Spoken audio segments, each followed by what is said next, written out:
floor in a sack. That's when I started.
I started in 1944, I think it was. I was 16 years of age. I started training in a friend of mine's front room, which was bare floored and had a barbell, one barbell and 2 dumbbells, and a sack on the floor, because in those days we didn't have bench presses. Right. We used to press on back on the floor on a sack. That's when I started. Was very basic. That's really a compliment to it. It was more than basic. It was almost monistic. It was so so hard. But you got the results. I think you can get the results anyway. You train if you really want to get the results, and if you really go after what you want in life. And I wanted simply to be the best physique in the world at that period of time. Other than the changes in equipment, okay, you've just said that you've trained. No such thing even as a basic bench. You just lay on the floor to do bench press. So that's one of the changes in the equipment and technique and that. But the other changes, the changes in nutrition, the changes in drugs and that. Give us your feelings. All right, let me deal with nutrition first of all. I think they've gone over the top. They're getting so obsessed now with vitamins and supplements and what have you, that the value of food per se is lost. We're all into vitamins to such an extreme that we've lost the value of pure, wholesome foods. And that's where you're going to get the nourishment from.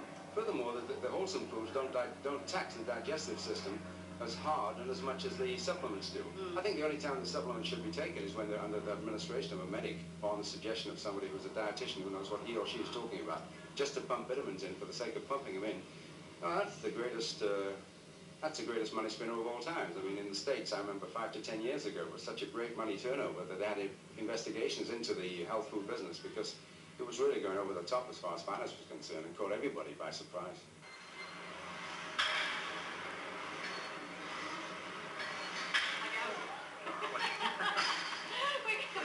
Keep doing that, it feels so good. I thought I was going to get her early enough to train with you. Well, you should. I get up so early in the morning, you'd never hear that. No. Especially if you're up at hard night. Depends what you did always, I think. But I always train early in the morning, much better that way. You train every day? I try to, let's put it that way. Yeah. Try to do a little something. Nothing else to get the blood circulating. Yeah. At morning or evening or what? Always in the morning. I find if I don't do it in the morning, forget it, I just won't do it. Yeah. It just starts my day off with a bang. I get all done with it, it's over. Yeah. You ever get to work out with Arnold? Well, he's in town, but he's working out basically a different type of workout than I do. He uses weights. So, any predictions? Do you think this new boy is going to come up and match Arnold's record? Anybody can do it, he will. He will, yeah. I mean, I predicted when I first saw Lee Haney several years ago, I just looked at him, I said, this man can win 10 years in a row. He's an excellent body. And all he did over that period of time was improve. There are some good ones coming up right now. Any tips? Who can you see then? I mean, who can you see touching? Yeah. Well, there's a fellow coming up, Sean Ray, that I really like. I think he's got a very pretty body. anybody can beat him. I think Sean Ray could. It was the physique of Bob Paris in 1983 that originally got me to really holistically get involved with bodybuilding. That's when I started bodybuilding, was 1983. His was the first physique of perfection that I liked. I wasn't trying to model myself after him, but I appreciated his overall package. He didn't materialize and turn out the way that I had hoped he would be, 6 years later, but along the way I found some bodybuilders that have certain body parts that I like. For example, I like Robbie Robinson's bicep peak and certain poses that he does, the front double biceps and the rear double biceps. I look at Chris Dickerson's calves. I look at pictures of those all the time. I look at Muhammad McAway's abdominal muscles, and I like Lila Brada's symmetry and Haney's freaky size. But there's not really one individual that I can pinpoint in competitive bodybuilding today whose physique that I aspire to look like. But there is one that I do appreciate, and to me it's a work of art, and that's Francois Benefato from France. He's got a really classical physique that is a work of art, not so overwhelmingly muscular, but is really pleasing in an aesthetic. And if anyone out there has a really graceful, pleasing looking physique, I think Francois Benefato is the one that I appreciate the most.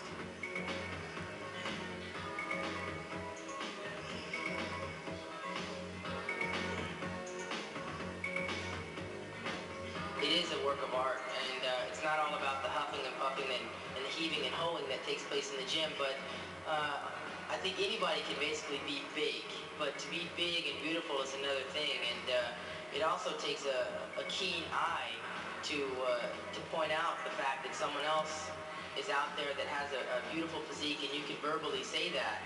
And I'll be the first one to say that Bob Paris, along with Francois Benefato, the physiques are not only very athletic and heavily muscle bound, and I would take that classical look over the freaky sides any day.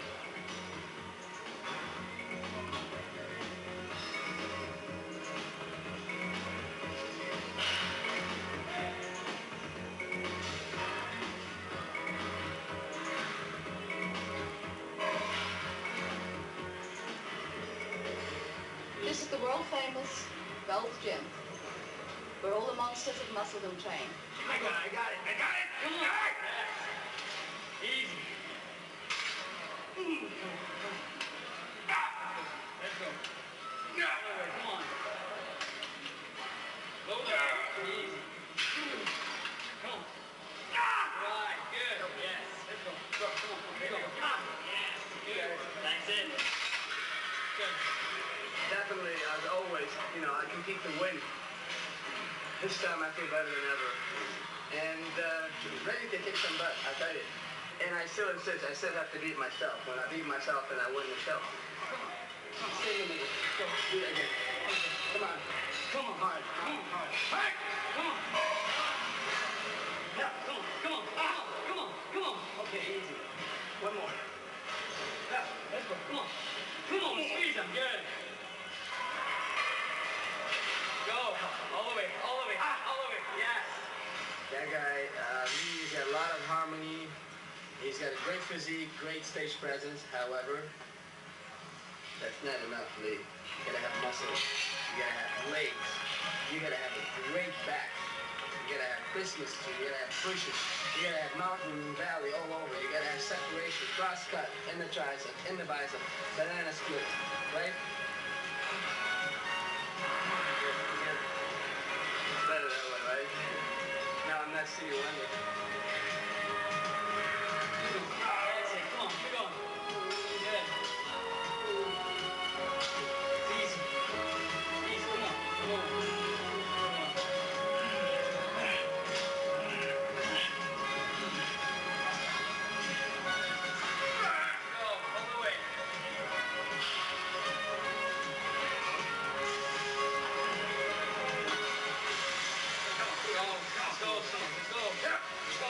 Let's go. Yes, yes.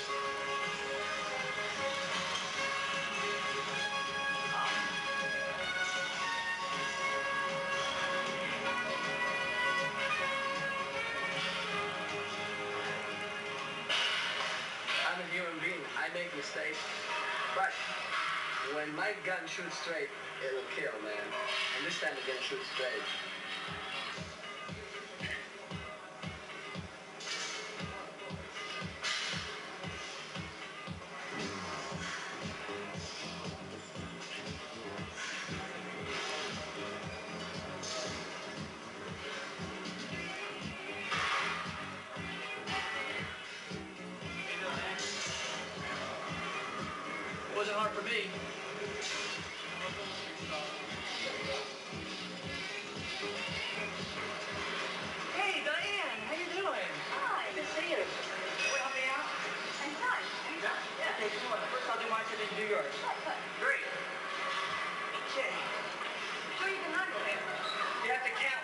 for me. 1, 2, You gotta say some wild things for me. Come on. 5. Get my energy going. Push it out. Push it out. Oh. One more time. Come on, man. Let me get this one. Come on. Oh, good. Whew. Fine. It's your turn.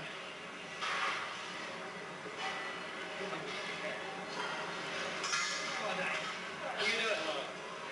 Whoa. My God. You're doing it easier than me. What's all the fuss? Right down with an animal. Here we go. One more whack. Great. That's a piece of cake. Come on, stop showing off. That's enough. Little show off.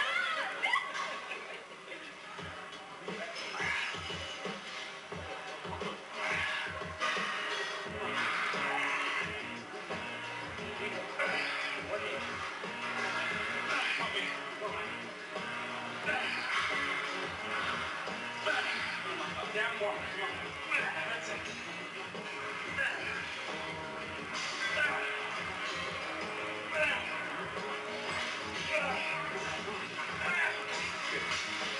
That looks terrific to us, outrageous.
Resets here.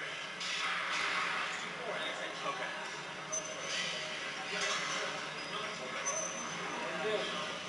So great. Like in 7-8 days, I'm gonna be Mr. Olympia. I'm in the best shape of my life, condition-wise. Not heavier. I think my symmetry, my balance is much better than it's ever has looked before. And my definition of muscularity is probably the best ever. Very confident going into the show. I competed in Arnold Classic back in March. First drug-tested men's professional show. Took second. Now my body's adjusted to training without antibiotic steroids. Putting it together. So we'll see come September 15th. Will Haney take it 7 in a row? Or will Christian say no?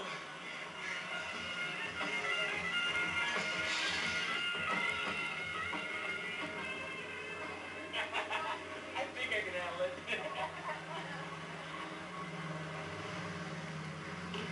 Right, away we go. Home games. Do you live close to here? Yeah, I live in Culver City in Fox Hills, which is about 10 minutes from here. And it's a hop, skip, and a jump, and it's straight on a little highway, and I'm right to the gym. I also work right down the street in Santa Monica. Yeah. So it makes things quite convenient, you know, right from the house to the gym to the job, and then to eating. I like to eat around the Santa Monica area and back home. Did you move out here especially to be in the sort of, the muscle mecca? Yes, I That's did. the reason. Yes, I did. I moved out here, it's been almost 8 years.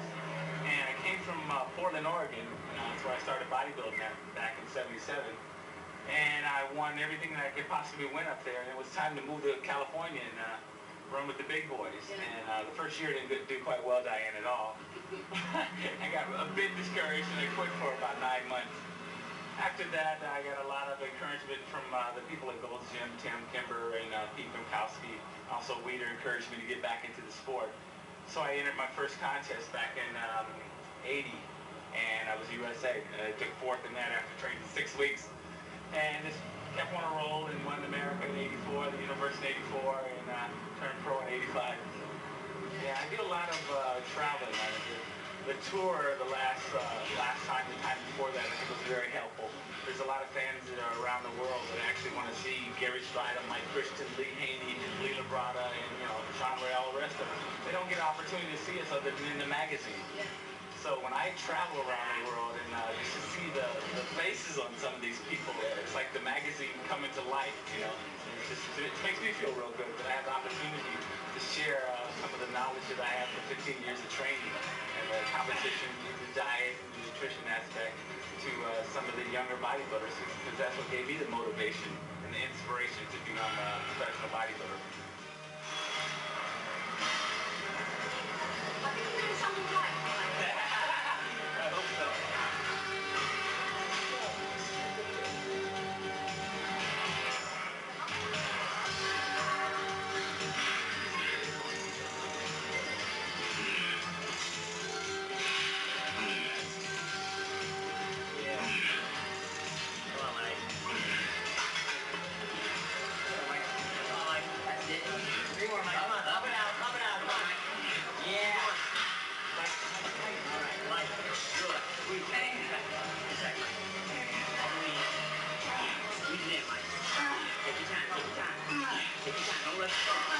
Don't rush it, Mike.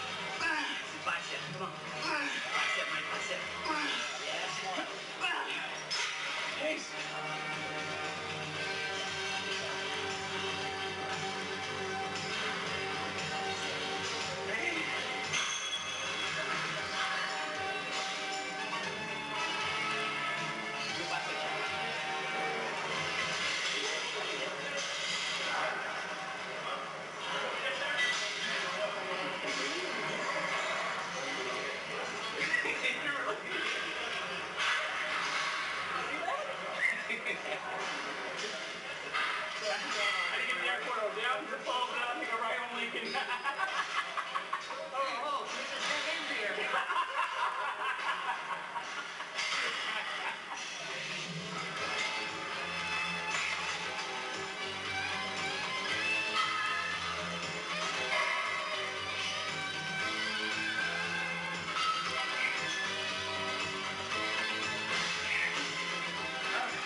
Just to prove that bodybuilders aren't stiff.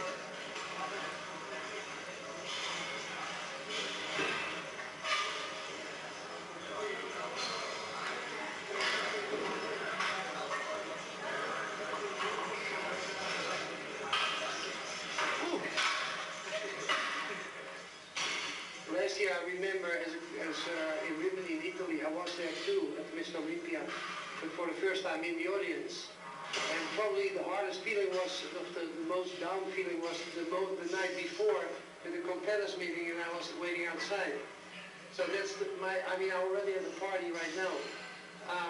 As far as the chest, the injury itself, right after the injury I made a statement and I said, I won't compete until I know for sure that I'll be better than my last condition in '88. And I'm sitting here today to compete on Saturday, and I think I achieved that. So again, another reason for war. my favorite rack exercise.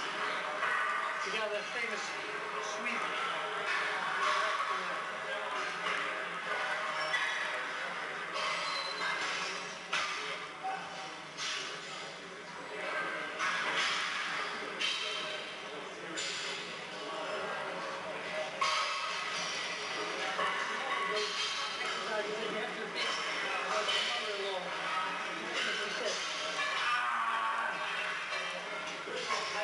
I think that most of the guys that I know that they're all in great shape. I mean, in contrast to the fact that maybe everybody was expecting something else because of the drug test. And why? Because all the guys have been concentrating the last year. There was nothing else that they can do than dieting and training. And that's the only two things they had to do. And that's what they brought up to the limit, to the ultimate. And with the result, drugs-free, best shape ever competitors on Saturday, I think.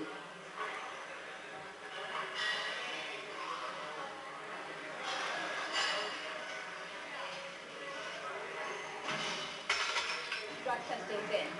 There are those who say it's okay for the amateurs, but leave the professionals alone. What's your feeling? Let me put a general question before that. If you ask me, are drugs bad in the sport? Of course, everybody agrees. You want to have drugs out of the sport?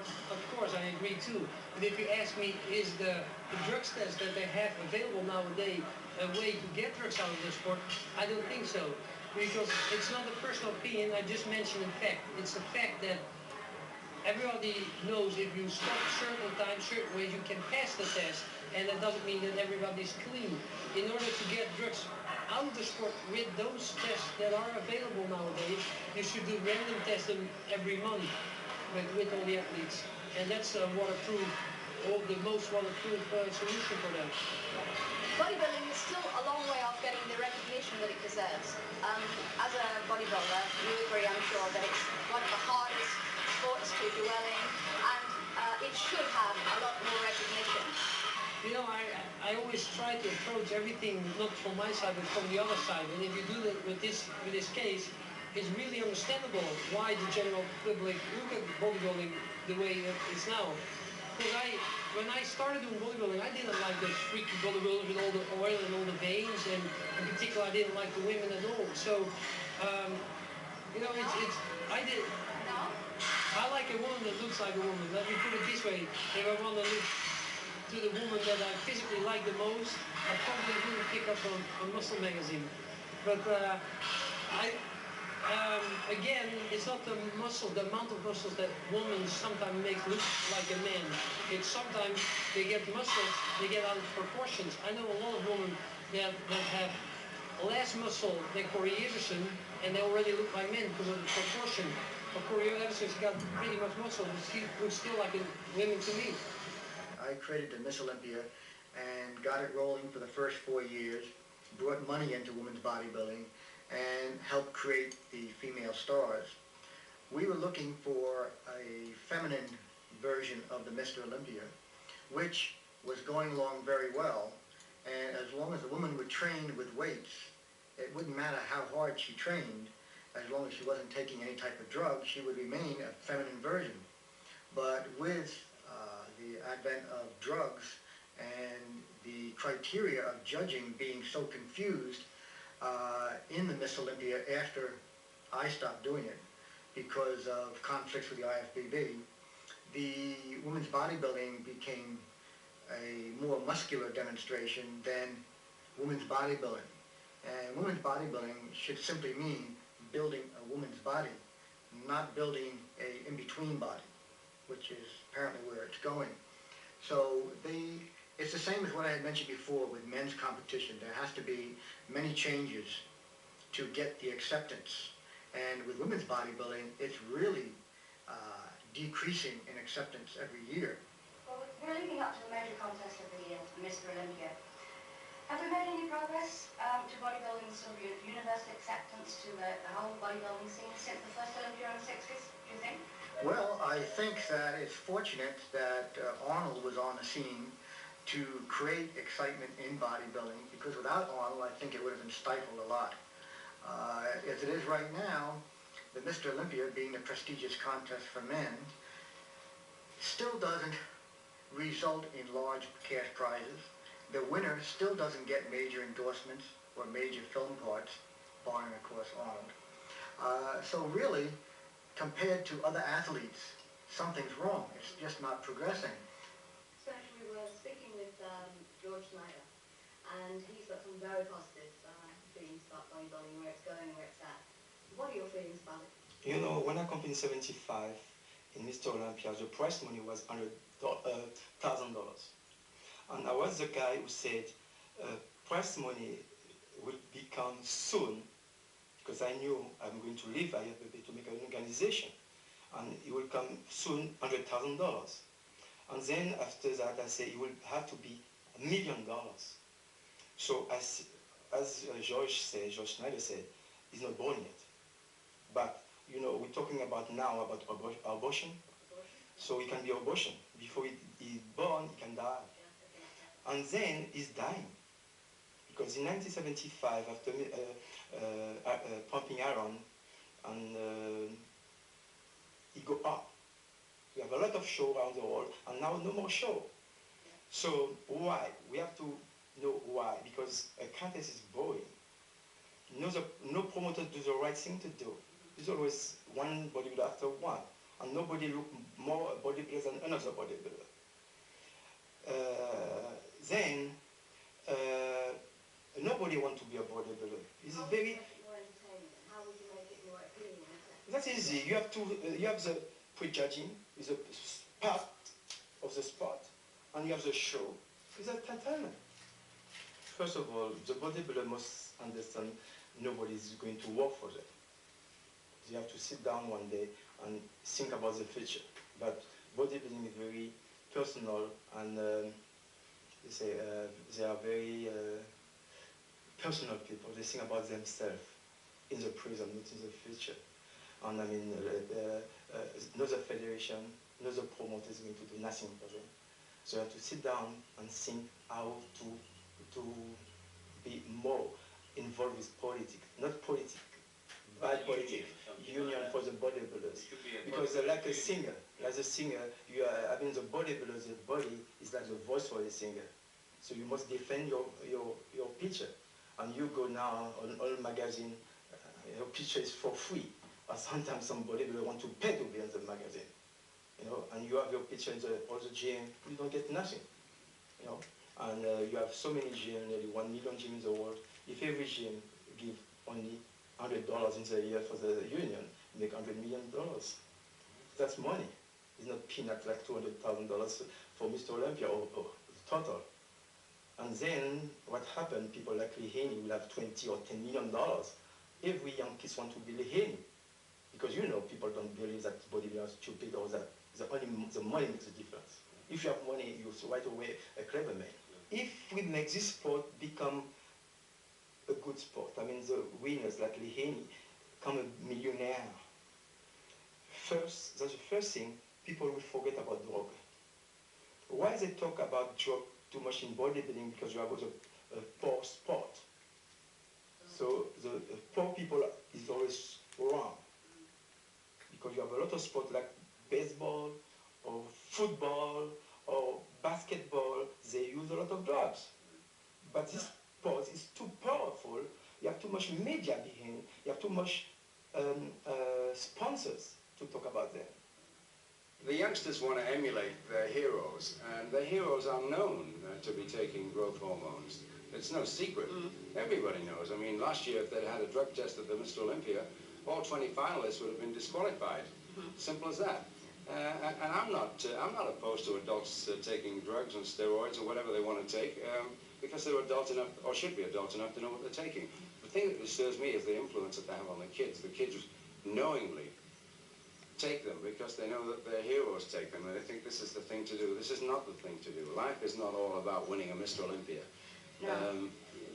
We were coming over here, and I said that one very famous artist said that fame lasts all of 15 minutes, and to screw your life up just for the sake of winning a Mr. Olympia and later on in life to have not the quality that you want in life. I'm not concerned how people look when they're 25s and 30s. I'm concerned about how they look when they're 75s and 80s, and that's really what I mean. For all those fans out there, Reg, that think that Arnold was the first to get into films and so on, tell us about your films. You know, Hercules, you epitomised Hercules. You were everybody's idea of what Hercules would look like if he came down.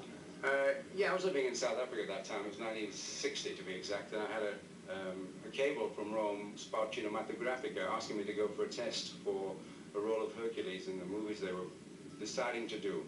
And apparently the guy who was financing it, a business executive from Milan, was emphatic that I should be the guy to play the part. And where the money is, that's where the decision is. And you know my style, first-class round-trip tickets and guarantee all first-class hotels and everything else, and I'll go. And that was my reply: guarantee me first-class round-trip ticket and hotels, and I'll come. I never travel cheap, you know my style.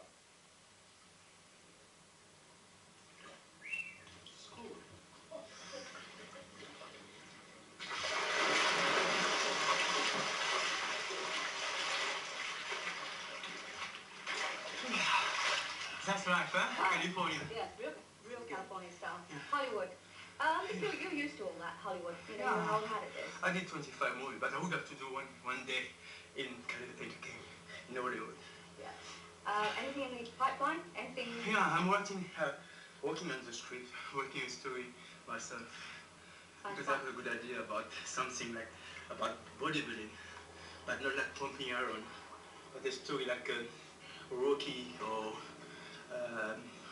Kung Fu, you know? Yeah, This something kind of action. thing, yeah. Action. And a good story about bodybuilding, because so many people don't understand that exactly.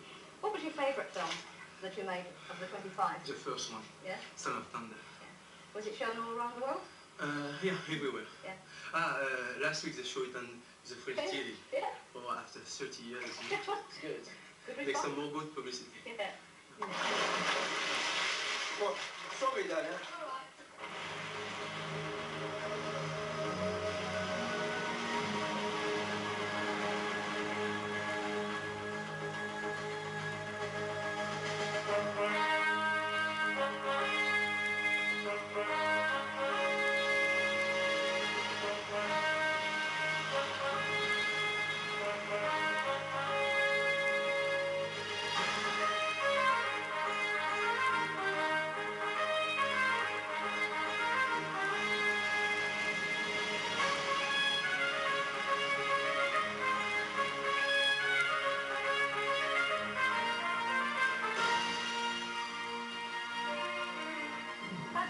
Hey, Diane.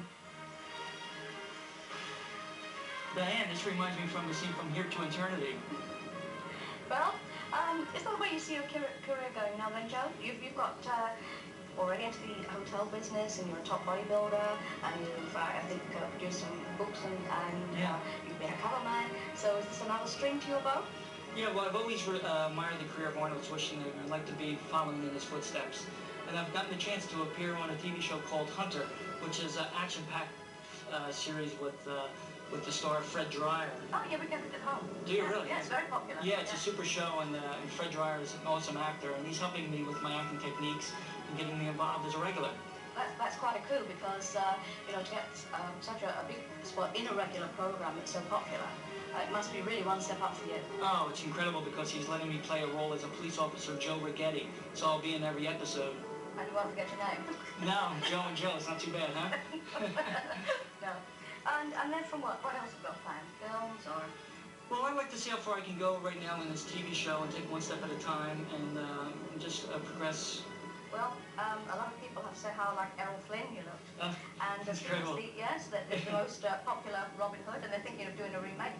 Who knows? You might be the second Errol Flynn or the first Joe Bucci. You could be my co-star. Come on, Diane, let's go back to the hotel. I'll show you around. I'm looking forward to that, Joe. We came down here before, and we've really got some terrific atmosphere down here in this area. So you having a great time? Super, yes. It's a perfect situation for a bodybuilding paradise here. Well, come on upstairs. I'll show you one of the rooms. This is the perfect place for the competitive bodybuilding training. Do you agree? Perfect. You got their kitchen, they have everything they need. Yeah, right. Plus, if they don't like cooking their own food, we have our own chef downstairs. The big problem was always their food. You know? Yeah, plus we're right on the beach. Okay, they love to go down and get the sun and get that final look. And right on the doorstep, they've got the world's most famous gyms. Yeah, there's Gold's Gym and World's Gym right down the block here. It's terrific. I tell you, they love it. I can see down on the stalls that they're selling all the workout gear. Yeah, definitely. Plus, they have beautiful rooms to relax in. Let me show you one of the bedrooms. Great.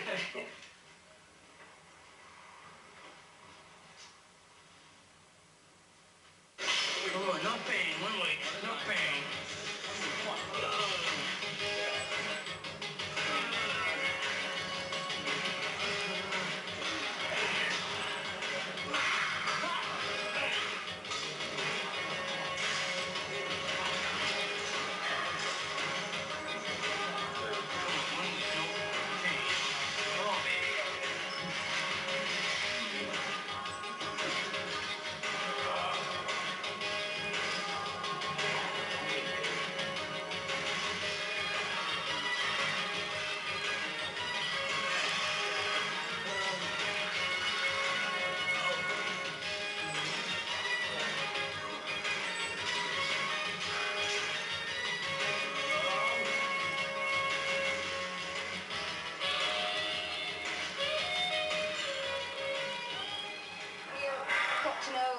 Mike very well this last few months. What word, one adjective, would you use if you had to use just one word for Michael? Intense. I don't have to think about that at all. Yeah, the word intense. Mike, you look up the word intense in the dictionary, his picture's next to it. Yeah. That's the bottom line. There's nobody like that.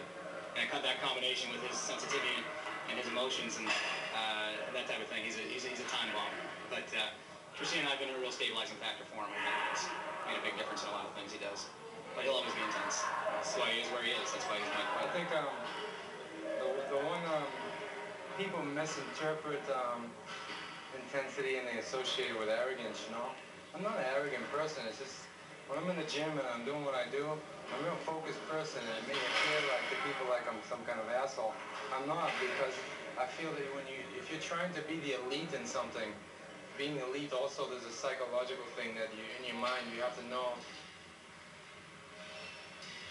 My dad trained me for my first 4 shows. And when he was bringing me up training, he said, you know, if you want to be the best, you have to train the hardest. 1 week, wreck some people, 1 week. Come on. Come on.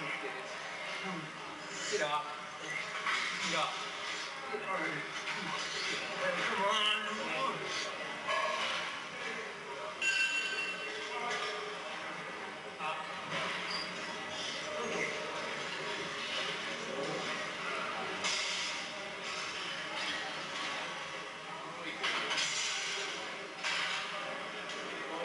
Destroy some people. Come on, 1 more week. Go after everybody. Come on, going after everybody this year. Come on. Come on, no pain. Come on, no pain.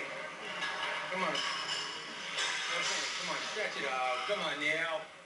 There's a certain mystery about aggression. People are afraid of aggression, but they're drawn to me.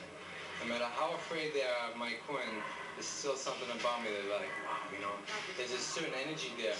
My goal was that, you know, even when I go on stage now, it's like, I go out there, you know, okay, I'm there to compete, but I go out there for the fans, you know. If they go off and I make them crazy, I did my job. I mean, last year in Rimini, I wasn't even in my best shape, and man, I got a standing ovation. Even though I get people upset, I create controversy because controversy is exciting, and another thing, controversy motivates myself. I mean, this year I attacked Haney. You know, I didn't do it out of disrespect for Lee Haney. I did it out of the fact that I needed to motivate myself and for me to be at my best. I think you're seeing all the competitors being in top shape because, you know, I piss people off. I think I make people be at their best. I think this year at the Olympia, you're going to see the top 5 guys be at their absolute best condition. And I think I had a great deal to do with that this year. Get up. Crush it. Come on, Neil. Squeeze. Crush it. Elbows. Come on. Watch me. Choke. Come on, baby. Up. Get up. Come on, baby. Up. Give me another one. Come on, baby. Come on. Up. Good boy. Watch out.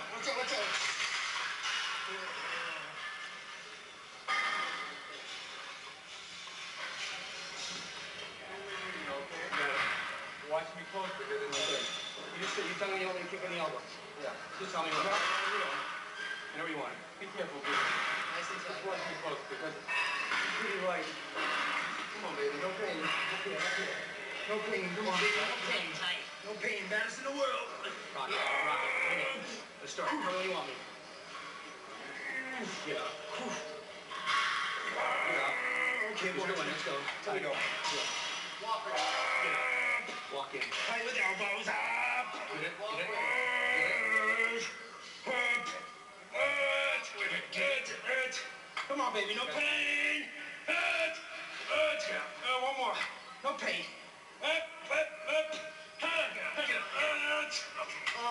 Bitch. Oh, that felt heavy. No shit. Oh, my God. Oh, that was heavy. I'm very competitive. Don't ever challenge me in something. Because, you know, it's be like, I'm like a pit bull, you know what I mean? You could knock me out, but you better not be standing around when I wake up. Because I'm going to come at you like an animal. I'm ready. You're ready. Tired. A little bit. Brought my body weight way down this year. Like in '88, right now I weigh 204. So, now I start to eat a little bit. But this year more concerned with symmetry because that's where it seems to be beaten. I brought my arms down 1 inch this year. My waist down 2 inches. And I brought my quads up 2 inches, my calves up 1 inch. So I'll have a better appearance of being more symmetrical. Because I always seem to get beaten by the smaller guys who are more symmetrical. So this year, I'm trying to give them also what they want. So I've been doing nutrition analysis now for a year with Neil, which we have here at the gym, and I'm the pro that represents the line. What it is I'm figuring out what your oxidative rate is for your body, what your body utilizes most efficiently, whether it be protein, carbohydrates, or fat. Now what we've come to figure out is my body utilizes a high protein diet, low carbs, and I can stay my biggest at that. And I'll let Neil explain the whole system of what I do a little bit. I've lived with him now for 3 months with him and his wife, and more or less.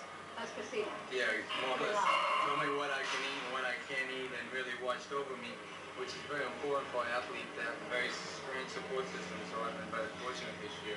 And I think I will be at my best this year because of it. Neil, what methods do you use then to assess all of the things that you need to look like? You know, fat levels, the nutrients that he needs. Right. Well, we used to use blood tests and find out exactly what the pH balance was. But we found that by using blood tests, if somebody was eating wrong for their oxidative type, that would throw it off.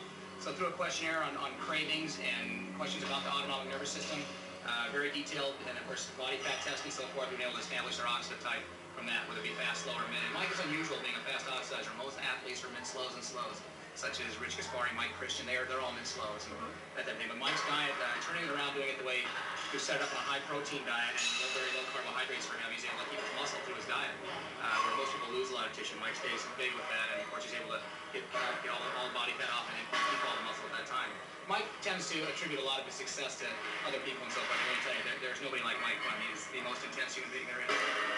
His symmetry is due to his training, the way he trains, and everything else, you know. And as far as diet go, I just give him that little edge that will take him over the rest of everybody else. Very, very, very unusual what's happened. So, do you think you found the absolute right balance for Mike now? Well, there's no question we found the right balance for him as far as nutrients go, but when it comes to honing in for a competition, I don't care who you are or what you are, it's going to take you 3 or 4 tries to get it all the way down to. However, he'll be far and away the best shape of his life ever for this show.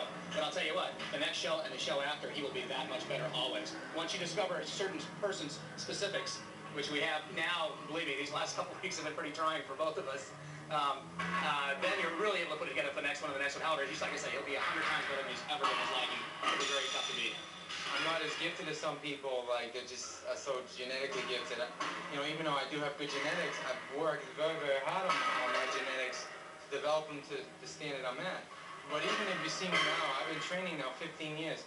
I still train real hard in the gym because when people come into the gym, I want them to know, you know, if you are one of the best in the world, which means you train one of the hardest in the world. That's why sometimes I have a lot of disrespect for my competitors because I don't think they're representing the sport as us being the elite. You know, I see amateurs coming to the gym training harder than the pros. That upsets me a little bit. I think it prevents our sport from growing because we don't look like, you know, I think that's how I established my name as like Mighty Mike Quinn because I'm always pushing my limitations, and I think that makes me also become a role model for kids coming up. Oh, you know, he got there through hard work. I mean, I didn't get here like no easy road for me, you know. The major reason that I'm in bodybuilding is for performance arts, being able to perform. Diana Dennis does other things to tell people a story with my physique. So I've come up with these different ideas over the years through dreams that I have. Actually, what I call this is physique performance art. And this one happens to be what I call the rotating ring. And I have another one that involves a huge stage-sized spider web. So, you know, I do a lot of different things to tell the audience a story. So this is what I have a passion for, performance art, showing the world bodybuilding from a beautiful artistic standpoint.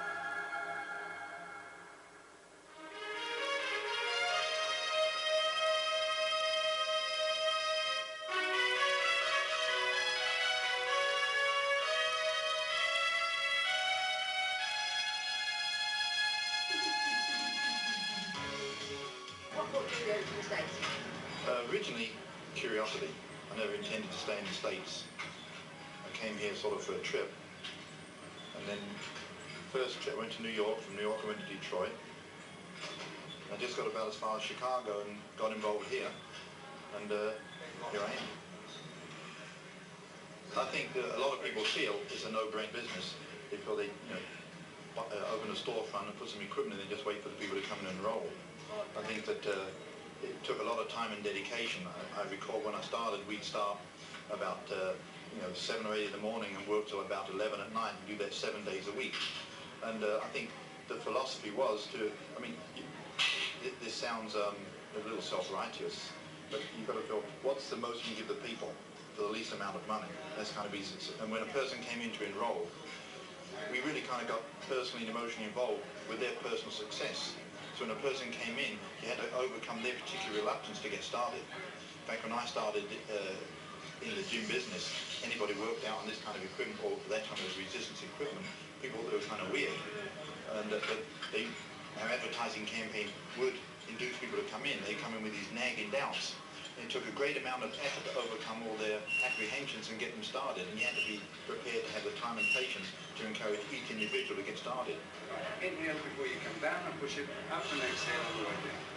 Inhale before you pull, hold your breath down, up and breathe out. Stretch as high as you can at the top. Stretch as high as you can at the top.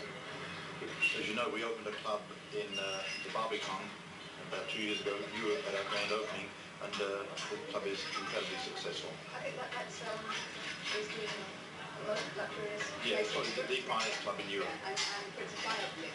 Yes, we had Princess Di there, and she was very impressed with the facilities as well, I might add. Did you get her to do an aerobic class? We tried. She was going to come later, but we couldn't support the security she Yeah, needed. babysit.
was a police officer. Did you do something wrong? Your driver's license.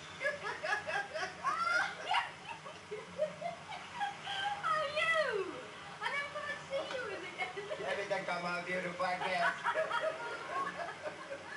Yeah, you really got me scared there, you know? Oh my God, I'm going to get a ticket for the first time in the States. No way, everything's come out all right.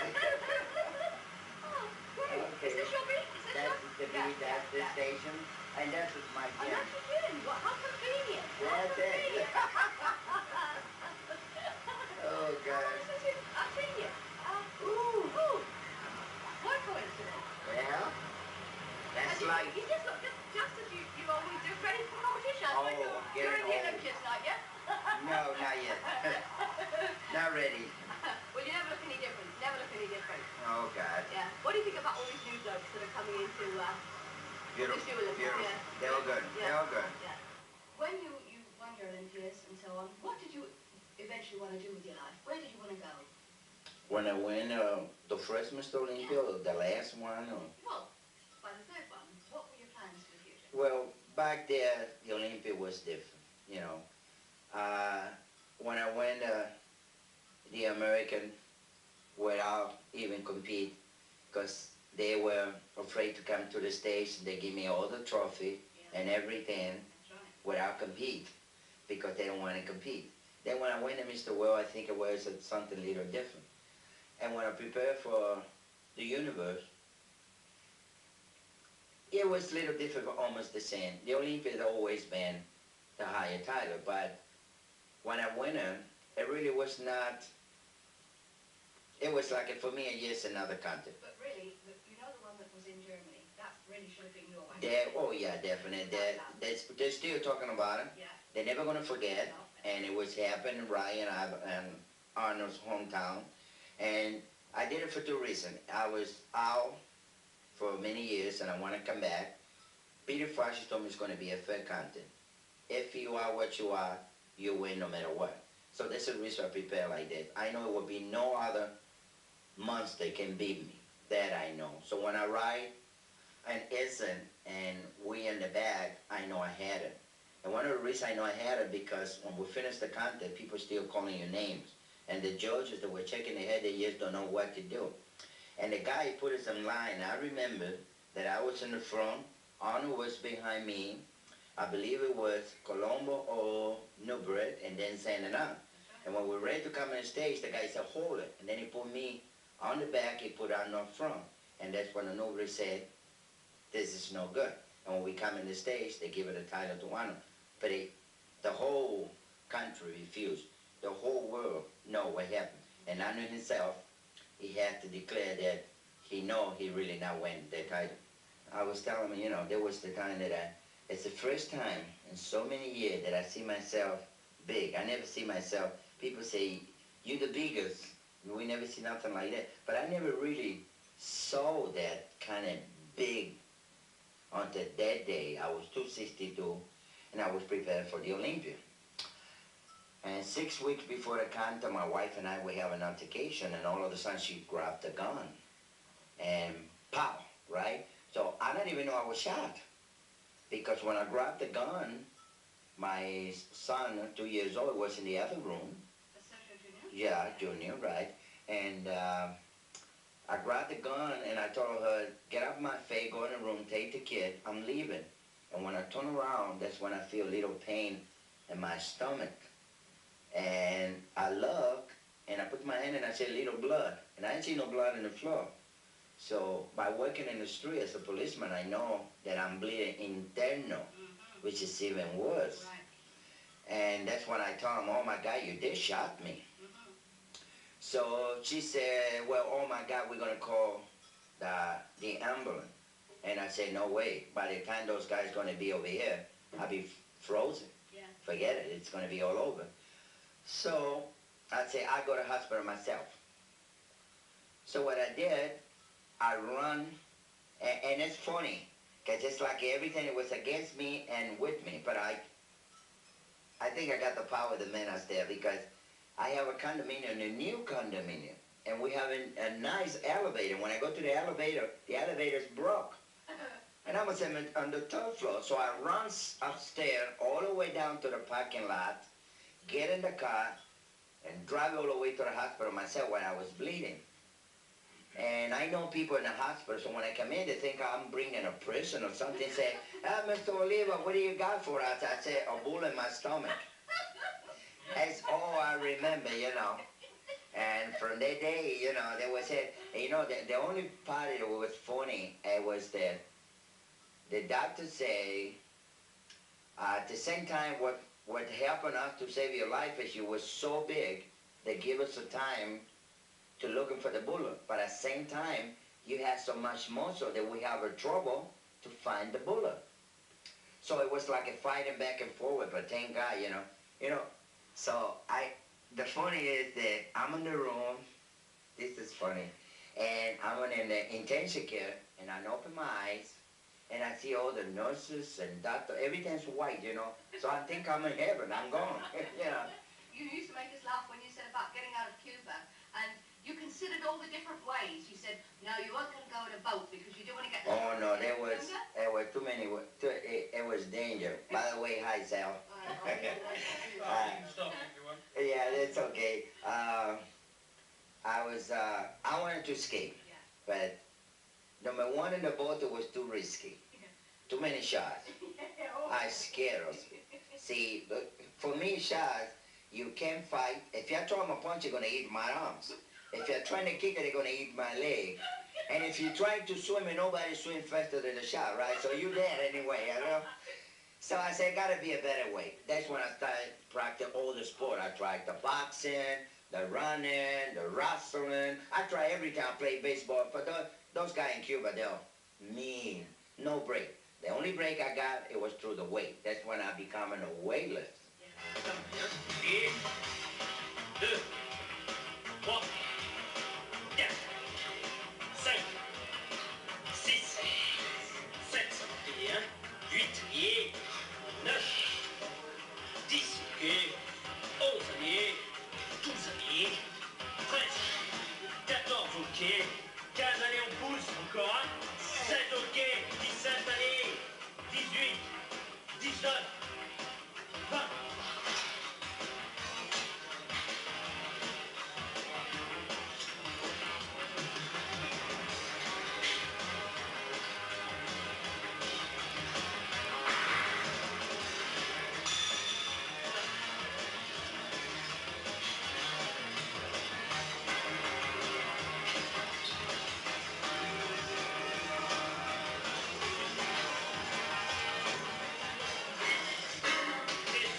Back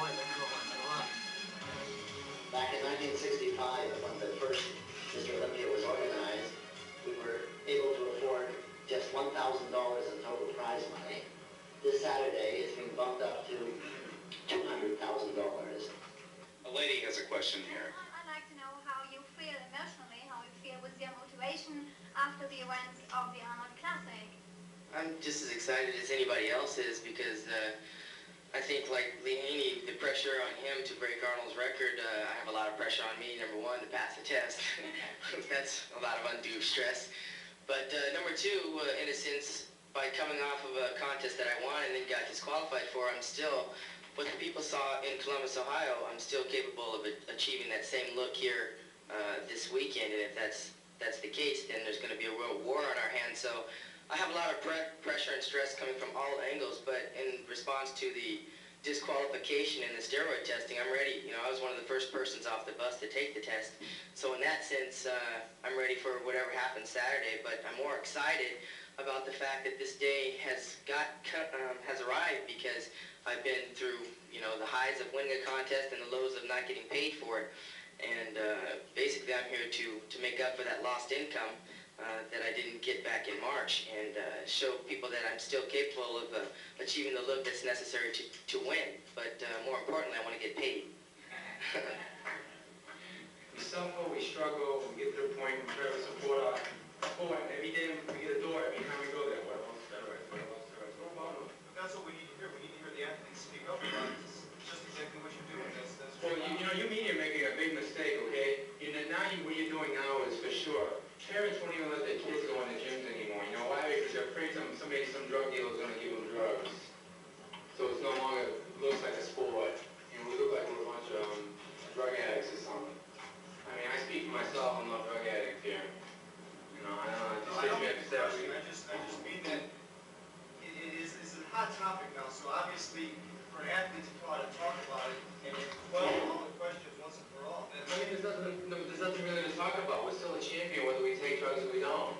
And we'll show you that on Saturday. We'll still be in the best conditions of our lives. Look at us now, we're serving faces. It has nothing to do with drugs. It's got to do with tenacity, going after what we want. I mean, you should be more interested in what the sport itself does. I mean, we're not projected as being any type of role models. We're projected as being drug addicts. It's getting a little out of hand, don't you think? Other questions? For Lee Haney, how about just a general comment on your quest to break Arnold's consecutive I've given that quite a bit of thought. Yeah. 7 years. 7 years worth. You know, Arnold has done a great deal for the sport of bodybuilding. You know, due to his efforts and his hard work and determination shown throughout the years, he has set our sport in the limelight, which is fantastic. And as I now approach his record, and hopefully break that record. Oh, I'm going to break it, fellas. Don't worry about that.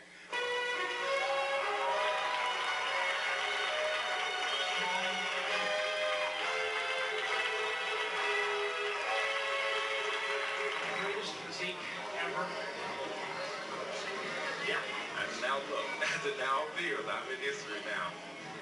Yes. Is it sinking in? It hasn't hit yet. I think it's probably going to be a few days, you know, when I'm sitting back, relaxing, listening to a little jazz, and having a simple Zipperdale. It may hit then, you know, but right now it hasn't hit. The thoughts just flying around your head right now?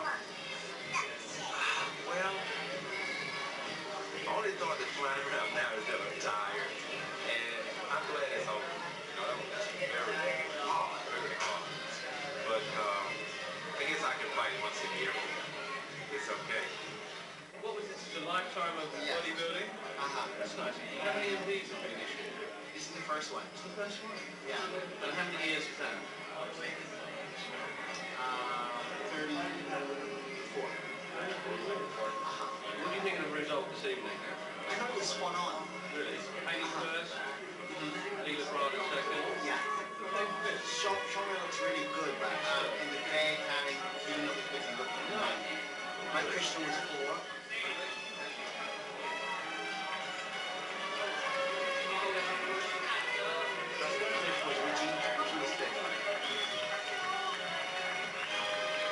And 6 which was Bentano.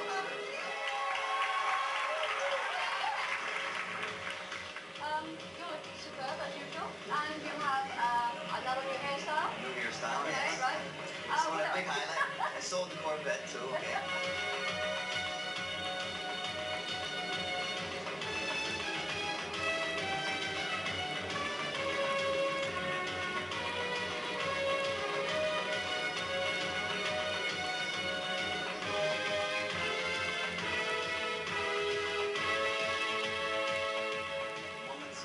Announcements of the new federation. Really? Director of Talent Development for the WBF, World Bodybuilding Federation. This is the first viable organization which will actually act as a competitor of leaders. By no means do we intend to attack anyone. However, we intend to revamp or reinstitute the sport and make it a real sport. A healthy competition. Most definitely.